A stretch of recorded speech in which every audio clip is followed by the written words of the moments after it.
रात्रीचं पुणे शांत पण कुठेतरी एक अनामिक भीती घेऊन चालणारं शहर.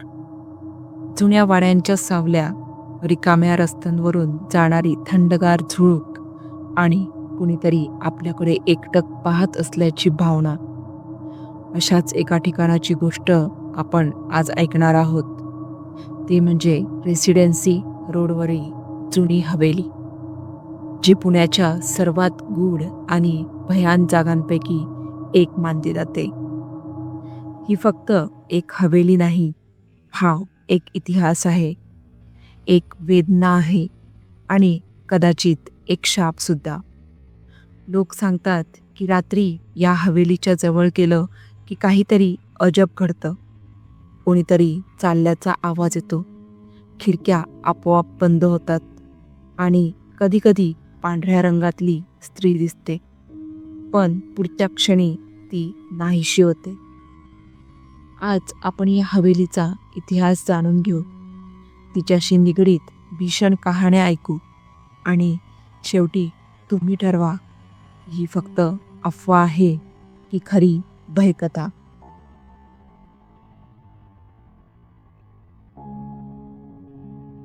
पुणे एकेकाळी पेशवाईचं गड मानलं जायचं, पण 1818 मध्ये इंग्रजांनी पुण्यावर ताबा मिळवल्यानंतर या शहराचा चेहरा मोहरा बदलला.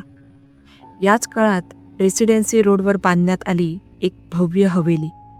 असं सांगितलं जातं की ही हवेली 1850च्या आसपास एका ब्रिटिश अधिकाऱ्यासाठी बांधली गेली होती. हा अधिकारी फार श्रीमंत होता, पण अत्यंत एकलकोंडा. त्याची पत्नी व मुलगी पुण्यातच त्याच्यासोबत राहत होती, पण दोघींचाही रहस्यमय परिस्थितीत मृत्यू झाला. स्थानिक लोकांच्या म्हणण्यानुसार त्या दोघींचा मृत्यू आत्महत्येसारखा नव्हता, त्यामागे काहीतरी अलौकिक होतं. असे म्हणतात, 1862च्या एका पावसाळी संध्याकाळी हवेलीच्या बाल्कनीतून ब्रिटिश अधिकाऱ्याची पत्नी खाली कोसळली. हा अपघात मानायला बरीच कारणं होती. बाल्कनी ओलसर होती, रेलिंग गंजलेले होते, पण विचित्र गोष्ट अशी की त्या दिवशी हवेलीच्या आत कोणीच नव्हतं. नोकर बाहेर गेले होते, तो अधिकारी शहरात होता आणि त्याची मुलगी आपल्या खोलीत. तरीसुद्धा काही शेजाऱ्यांना अचानक एक किंचाळी ऐकू आली. जेव्हा लोक धावून आले तेव्हा तिने प्राण सोडले होते, पण तिच्या डोळ्यात इतकी भीती होती की हा मृत्यू अपघाती नसावा असं जाणवत होतं. पत्नीच्या मृत्यूनंतर हवेलीचं वातावरण कायम उदास राहायला लागलं. नोकरांनी नोकरी सोडली, शेजाऱ्यांनी हवेलीच्या जवळपास जाणं कमी केलं. पण खरी भीषण घटना घडली 2 वर्षांनी. ब्रिटिश अधिकाऱ्याची एकुलती एक मुलगी, फक्त 17 वर्षांची, एका रात्री अचानक गायब झाली. शोध मोहीम झाली, परंतु काहीच सापडलं नाही. आठवड्यानंतर हवेलीच्या मागील बागेत तिचा मृतदेह मिळाला. चेहरा विद्रूप, डोळे विस्फारलेले आणि हातात चिमूटभर माती. वैद्यकीय तपासणीत काहीच निष्पन्न झालं नाही, पण स्थानिक लोक म्हणतात की त्या दिवशी हवेलीमधून अजब हसू आणि रडण्याचे आवाज आले होते. पत्नी आणि मुलीच्या मृत्यूनंतर अधिकारी पूर्णपणे खचला. तो हवेलीत एकटाच राहत होता. 1870च्या आसपास त्यानेही स्वतःला गोळी घातली, अशी नोंद ब्रिटिश रेकॉर्डमध्ये आहे. लोककथेनुसार मात्र त्याने स्वतःला मारलं नाही. हवेलीतील काहीतरी त्याला खेचून घेऊन गेलं. त्या रात्रीनंतर हवेली कायमची ओसाड झाली. आजही रात्री 12 ते 3च्या दरम्यान रेसिडेन्सी रोडवरून जाणारे काही लोक सांगतात की हवेलीच्या आत कुणीतरी फिरतंय, खिडक्या वाजतायत, पियानो वाजतोय आणि एका तरुण मुलीचं रडणं ऐकू येतं. काही जणांनी हवेलीच्या खिडकी पांढऱ्या कपड्यातील स्त्री पाहिल्याचा दावा केला आहे. स्थानिक कथा सांगते की हवेलीखाली एक गुप्त तळघर आहे. तेथून विचित्र वास येतो. हवा अचानक गार होते आणि कधीकधी धुक्यासारखी छाया वर येताना दिसते. अनेकांनी तळघरात जाण्याचा प्रयत्न केला, पण आत काहीच सापडलं नाही किंवा कोणीच परत आलं नाही असं म्हटलं जातं. रेसिडेन्सी रोडवर अपघातांची संख्याही जास्त असल्याचं सांगितलं जातं. काही ड्रायव्हर्स सांगतात की अचानक रस्त्यावर कोणीतरी उभं राहतं, पांढऱ्या कपड्यात, लांब केस असलेलं. ते ब्रेक दाबतात, पण पुढच्या क्षणी तिथे कोणीच नसतं. ब्रिटिश काळानंतरही ही हवेली कधीच लोकांच्या लक्षातून गेली नाही. आजूबाजूच्या लोकांनी अनेक वर्षे या घराशी निगडीत विचित्र आणि अकल्पनीय घटना अनुभवल्या. त्यातील काही ऐतिहासिकदृष्ट्या नोंद झाल्या, तर काही अफवांमधून तयार झाल्या. 1985 साली पुण्यातील एका लोकप्रिय फोटोग्राफरला शहरातील जुने अवशेष आणि ऐतिहासिक वास्तूंचे फोटो काढण्याची आवड होती. एकदा त्याला या हवेलीबद्दल कळाले. स्थानिकांनी खूप सावध केले, तरी तो एका संध्याकाळी कॅमेरा घेऊन तिथे गेला. संध्याकाळी 7च्या सुमारास त्याने हवेलीच्या बाहेरील भागाचे फोटो काढायला सुरुवात केली. सर्व काही सुरळीत चालले होते, पण अचानक त्याच्या कॅमेऱ्याची बॅटरी संपली. त्याने ती बॅटरी नुकतीच चार्ज केलेली होती. त्याने पुन्हा दुसरी बॅटरी लावली, पण कॅमेरा सुरूच झाला नाही. रात्र चढत गेली आणि फोटोग्राफर परतण्याचा विचार करू लागला. पण कुतूहलाने त्याने हवेलीच्या आत पाऊल टाकले. तिथे त्याला एका जुन्या खोलीत भिंतीवरून एखाद्या मुलाचे रडण्याचे आवाज आले. तो आवाज क्षणभर थांबला आणि त्यानंतर खिडकीवरून कोणीतरी डोकावल्यासारखं वाटले. फोटोग्राफर घाबरून पळाला. दुसऱ्या दिवशी त्याने काढलेले फोटो तपासले, तर बाहेर काढलेल्या काही छायाचित्रांमध्ये त्याला एक विचित्र गोष्ट दिसली. हवेलीच्या खिडकीतून कोणीतरी पांढऱ्या कपड्यातील स्त्री डोकावत होती. अनेकांनी सांगितले आहे की हवेलीमध्ये एक तळघर आहे. ते नेमके कुठे आहे हे मात्र कुणालाच ठाऊक नाही. काही जण म्हणतात की ते तळघर ब्रिटिश काळात शस्त्रास्त्र साठवण्यासाठी वापरले जात असे, तर काही जण सांगतात की तिथे गूढ साधना केली जात असे. एका स्थानिकाने सांगितले की काही वर्षांपूर्वी काही तरुणांनी या हवेलीचा शोध घेण्यासाठी आतमध्ये प्रवेश केला. त्यांनी मोबाईल लाईट लावून खाली जाणारा दरवाजा शोधला. त्या पायऱ्या खाली उतरताना त्यांना भिंतींवर विचित्र खुणा दिसल्या, जणू काही जुन्या काळातील गुप्त कोड. मात्र ते तळघर पूर्णपणे उघडण्याआधीच काहीतरी घडले. अचानक आतून कोणीतरी धावून येत असल्यासारखा आवाज आला आणि सगळ्यांच्या मोबाईलच्या बॅटऱ्या बंद पडल्या. भीतीने थरथर कापत ते तरुण बाहेर पडले. दुसऱ्या दिवशी ते परत तिथे गेले तेव्हा तळघराचा दरवाजा गायब होता. आजूबाजूच्या लोकांचा असा दावा आहे की हवेलीच्या परिसरात अचानक थंडगार झुळूक जाणवते, जणू काही एखादा अदृश्य हात तुमच्या जवळून गेला आहे. काहींना मात्र जुन्या परफ्यूमचा वास येतो, जो तिथे राहणाऱ्या त्या इंग्रज अधिकाऱ्याच्या पत्नीचा असावा असे सांगितले जाते. एक वृद्ध गृहस्थ सांगतात की मी लहान असताना शाळेतून परतताना या घराजवळून गेलो, तेव्हा मला गुलाबाच्या परफ्यूमचा गंध आला. मी विचार केला की कोणीतरी तिथे राहत असेल, पण क्षणभरात वास नाहीसा झाला आणि अचानक थंडगार वाऱ्याची झुळूक आली. मी घाबरलो आणि पळत घरी आलो. त्या दिवशी मला ताप आला होता. 1990च्या दशकात हवेलीच्या आजूबाजूला काही बांधकाम सुरू झाले.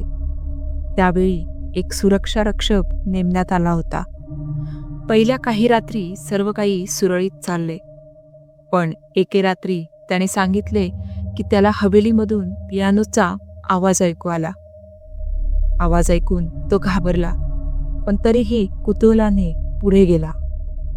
खिडकीतून त्याला पियानोवर बसलेली एक स्त्री दिसली, पांढऱ्या कपड्यातली, लांब चडक केसांची. त्याने हातातील टॉर्च तिच्याकडे वळवली आणि जोरात ओरडला. क्षणभरात सगळं गायब झालं. पुढच्याच दिवशी त्याने नोकरी सोडली. त्यानंतर तिथे कोणीही सुरक्षा रक्षक म्हणून जास्त काळ टिकला नाही. स्थानिक लोकांच्या मते ही हवेली शापित आहे. काहींचा विश्वास आहे की तिथे अजूनही ब्रिटिश अधिकारी आणि त्याच्या पत्नीचे आत्मे भटकत आहेत. काहींना वाटते की तिथे काही गूढ शक्तींचे अस्तित्व आहे. अनेक लोक या घराजवळून रात्रीचे जाणं टाळतात, कारण असे म्हटले जाते की या हवेलीच्या सावलीतून गेल्यास विचित्र स्वप्ने त्रास देतात, भीतीदायक दृश्य डोळ्यासमोर येतात आणि मनावर विचित्र परिणाम होतो.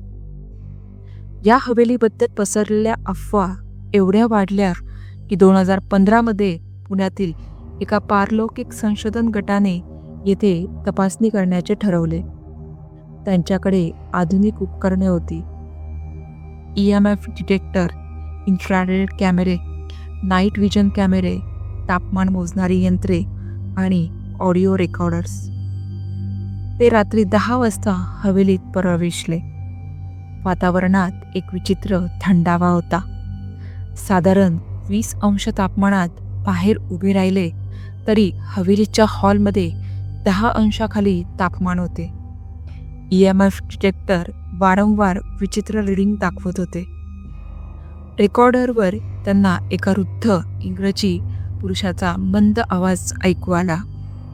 "लीव्ह दिस प्लेस." याचा अर्थ येथून निघून जा.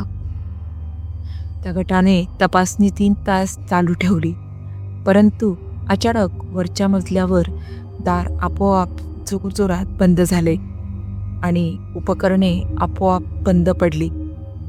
गटाने सुरक्षिततेसाठी हवेली सोडली.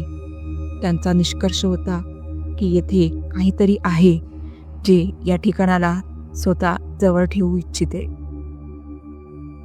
एका कॅब चालकाने सांगितले की तो रात्री उशिरा रेसिडेन्सी रोडवरून जात असताना हवेलीच्या समोर गाडी थांबली. अचानक गाडीत एक इंग्रजी पोशाखातील माणूस बसलेला दिसला. चालकाने मागे वळून पाहिले तर माणूस म्हणाला, "टेक मी टू द सिमेटरी." म्हणजेच मला स्मशानात घेऊन जा. चालकाने गाडी सुरू केली, पण काही सेकंदांनी तो प्रवासी गायब झाला. सकाळी त्याने पोलिसांना सांगितले. पोलिसांनी तपास केला, पण त्यांना काहीच सापडले नाही. काही तरुण फोटोग्राफर्सनी या हवेलीचे फोटोशूट करायचे ठरवले. ते आत गेले, छायाचित्रे काढली आणि बाहेर आले. परंतु फोटो डेव्हलप केल्यावर एका चित्रात खिडकीतून दिसणारा एक इंग्रजी माणूस स्पष्ट दिसत होता. ज्यावेळी फोटो घेतला तेव्हा त्या खिडकीजवळ कोणीच नव्हते. हवेलीच्या जवळ तैनात असलेल्या एका जुन्या सुरक्षा रक्षकाने सांगितले की रात्री कधीकधी हवेलीतील वरच्या मजल्यावर दिवे लागतात, खिडक्या उघडतात आणि बंद होतात आणि आतून कोणीतरी चालत असल्याचे आवाज येतात, पण दरवाजे उघडले की आत कोणीच नसतात. लोककथेनुसार या हवेलीच्या तळघरात एक गुप्त खोली आहे जिथे ब्रिटिश अधिकारी मरण पावला. काहींनी सांगितले की या खोलीत अजूनही लोखंडी पलंगावर जुन्या काळातील साखळदंड आणि रक्ताच्या गंजलेल्या खुणा आहेत. परंतु कोणीही आत जाऊन त्या खोलीचे पूर्ण निरीक्षण केले नाही, कारण जे गेले ते परत आले नाहीत किंवा वेडसर झाले. आजही काही स्थानिक या हवेलीच्या अंगणात लिंबू मिरची, कडवे दीप किंवा नारळ अर्पण करतात. त्यांचा असा विश्वास आहे की येथील आत्मा रागवला तर अनर्थ घडतो. ही हवेली खरोखर भुताटकी आहे की फक्त कल्पना, अफवा आणि भीतीमुळे निर्माण झालेला एक गूढ आहे? वैज्ञानिक दृष्टिकोन सांगतो की जुनी इमारत सडलेले लाकूड, ध्वनी परिवर्तन यामुळे असे आवाज आणि हालचाली निर्माण होऊ शकतात. पण लोकांचे अनुभव मात्र काहीतरी वेगळेच सांगतात, की येथे कोणीतरी आहे जो हवेली सोडून जाऊ इच्छित नाही. आजही ही हवेली बंद आहे. सरकारने तिला ऐतिहासिक वारसा म्हणून जपण्याचा विचार केलाय, पण भीतीमुळे कोणीही आत पाऊल ठेवण्याचे धाडस करत नाही. रात्री रेसिडेन्सी रोडवरून जाताना काही लोक अजूनही हवेलीच्या खिडकीतून एक सावली बघतात, ज्याचे डोळे मंद पिवळसर प्रकाशात चमकत असतात. आणि कदाचित जर तुम्ही तिथून कधी उशिरा रात्री गेलात तर तुम्हालाही कोणीतरी कुसकुसताना ऐकू येईल.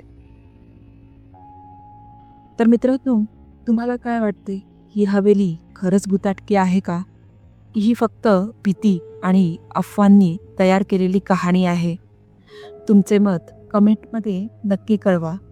आणि अशाच कथा ऐकण्यासाठी आमचं चॅनल अकस्मात मराठी हॉरर स्टोरीला नक्की सबस्क्राईब करा. पुन्हा भेटूया एका नवीन गोष्टीसह. तोपर्यंत काळजी घ्या आणि सावध राहा. धन्यवाद.